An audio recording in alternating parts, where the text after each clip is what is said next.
स्वामी समर्थ.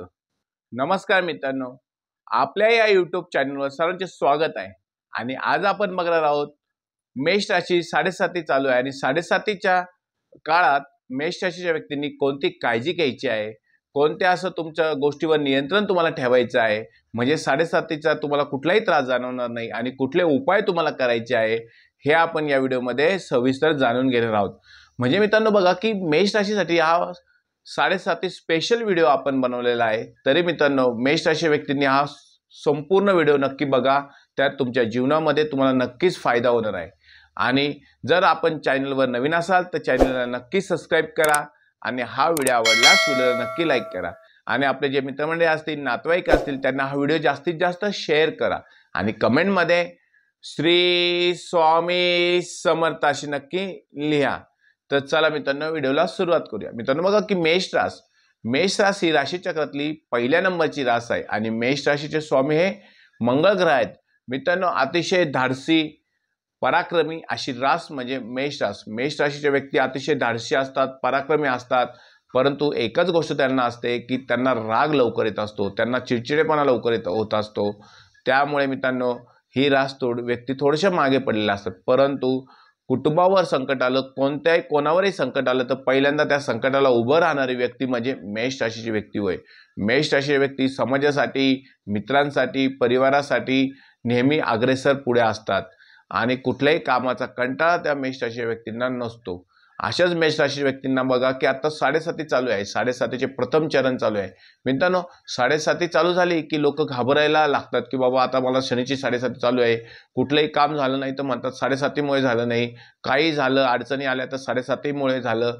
असं कुठल्याही प्रकारचं कारण नसतं मित्रांनो.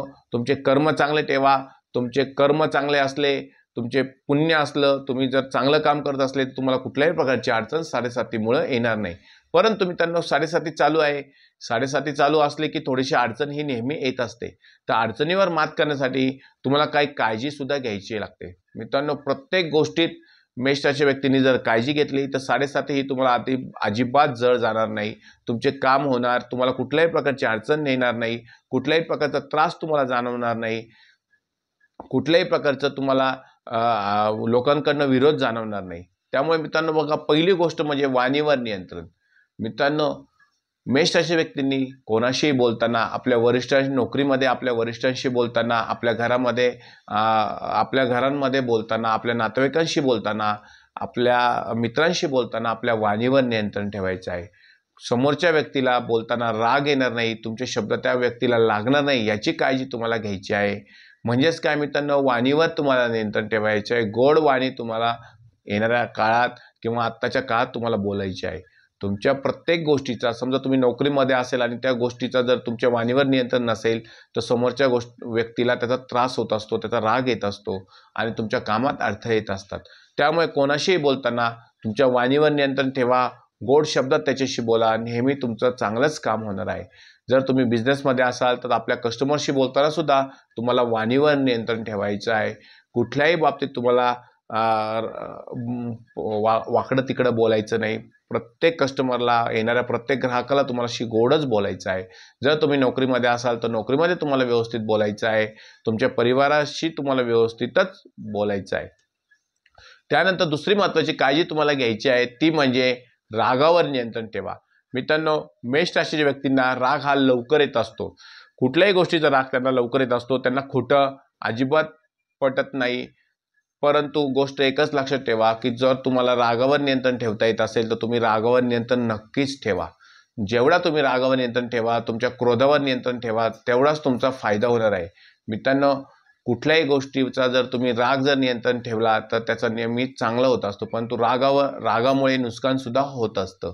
त्यामुळे 7.5 तुमची चालू आहे. 7.5चा काळ चालू आहे. 2026 आत्ता प्रथम चरण चालू आहे. 2027 नंतर तुमचं द्वितीय चरण चालू होणार आहे. त्यामुळे तुमच्या रागावर तुम्ही नियंत्रण ठेवा.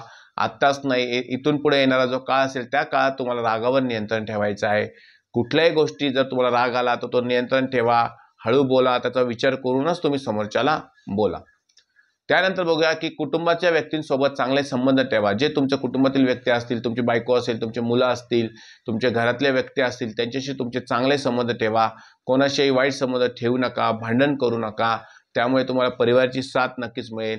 जर तुम्हाला एखाद्या गोष्टीबद्दल माघार घ्यावी लागली तरी तुम्ही माघार घ्या. एक पाऊल तुम्ही मागे आले तर त्याचा काही फरक तुम्हाला पडणार नाही, परंतु तुमचे संबंध चांगले राहतील. तेच संबंध तुम्हाला चांगल्या वाईट काळात तुम्हाला उपयोगी पडणारे असतात. त्यामुळे नातेवाईकांशी, तुमच्या घरातील व्यक्तींशी संबंध हे चांगले ठेवा. त्यानंतर बघूया मित्रांनो की खर्चावर नियंत्रण ठेवा. मित्रांनो, आर्थिक बाबतीत तुमची परिस्थिती अतिशय चांगली असणार आहे. आर्थिक बाबतीत तुम्हाला चांगले पैसा इन्कम मिळणार आहे, परंतु अनावश्यक खर्च तुम्ही टाळला पाहिजे. 7:30च्या काळामध्ये अनावश्यक खर्च फार होत असतो. कोणाला हॉस्पिटलमध्ये खर्च होईल, तुमच्या व्यसनावर तुमचा खर्च होणार आहे. त्यामुळे तुम्हाला अनावश्यक खर्च टाळायचा आहे. मित्रांनो, अनेक बाबतीत अनावश्यक खर्च तुम्ही टाळला तर तेच पैसे तुम्हाला बचत करून तुम्हाला भविष्यात ते उपयोगी पडणार आहे. त्यामुळे अनावश्यक खर्च तुम्ही टाळला पाहिजे. त्यानंतरचं महत्त्वाची गोष्ट तुम्हाला करायची आहे ती म्हणजे भूलथापांना बळी पडू नका. जर तुमचे कोणी मित्र असतील, नातेवाईक असतील किंवा समाजातील काही व्यक्ती असतील, ते तुम्हाला भुलवत असतील किंवा एखाद्या पैशाचे आमिष दाखवून एखादं काम करायला लावत असतील तर त्या भूलथापांना बळी पडू नका आणि पैशाची इन्व्हेस्टमेंट कुठे करू नका. जर एखादा म्हणत असेल की या ठिकाणी तुम्हाला इन्व्हेस्टमेंट करायची आहे, कर डबल पैसा होईल, त्या ठिकाणी इन्व्हेस्टमेंट कर डबल टेबल पैसा होईल, अशा भूलथापांना बळी पडू नका आणि आपली काळजी नक्कीच घ्या. आपले पैसे सांभाळा. कुठल्याही बाबतीत भूलथापांना बळी पडू नका आणि काळजी नक्कीच घ्या. त्यानंतरचं महत्त्वाची गोष्ट म्हणजे व्यसनापासून दूर राहा. मेष राशीच्या व्यक्तींना येणाऱ्या 7:30चा काळ हा चांगला जाण्यासाठी तुम्हाला व्यसनापासून दूर राहायचं आहे. कुठल्याही प्रकारचे व्यसन जर तुम्ही करत असाल तर त्या व्यसनापासून तुम्ही दूर राहा आणि काळजी नक्कीच घ्या. मित्रांनो, व्यसनाच्या आहारी गेलेले माणसं कुठल्याही प्रकारच्या कामात पुढे जात नाही. त्यामुळे व्यसनापासून तुम्ही नक्कीच दूर राहा. 7:30मध्ये अनेक प्रकारचे कामं तुम्ही करायची असतात. घाबरू नका. 7:30ला अजिबात तुम्ही घाबरू नका, परंतु काही गोष्टीचे कठोरपणे पालन करा.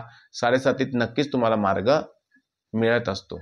त्यानंतरची सर्वात महत्त्वाची गोष्ट म्हणजे कुठल्याही लोकांवर पटकन विश्वास ठेवू नका. जर तुमचे अनोळखी लोक असतील, तुम्हाला काही सांगत असतील तर त्या गोष्टींवर पटकन विश्वास ठेवू नका.